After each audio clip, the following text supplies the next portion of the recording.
po yung experience po bilang isa po sa nag-manage po sa napakaganda pong stage play natin sa ngayong araw po na ito?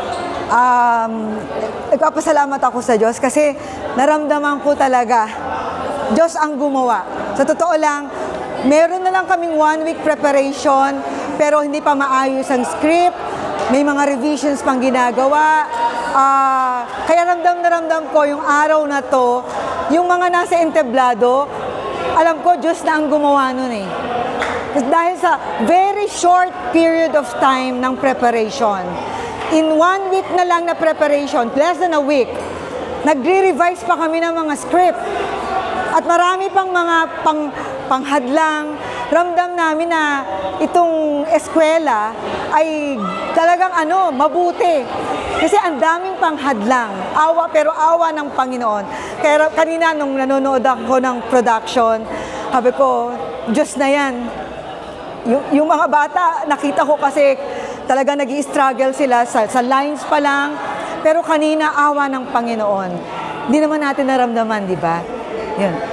Malaki talaga ang nagagawa ng unang-una, tiwala namin kasi sa Diyos. Sabi ko, although na, pinanghihinaan na kami ng loob ng una, kasi talagang 1 week na lang, pero ang dami pang binabago, ang dami pang mga, alam niyo yun, kesyo ang budget, kulang, ang daming problema talaga.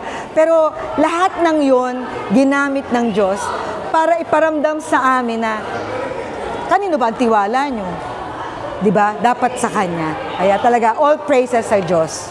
Kamusta naman po nung nakita niyo po yung reaction po ng mga audience na nung nakita niyo po sila nagpapalakpakan, yung iba po umiiyak sa mga scenes. Kamusta po yung pakiramdam?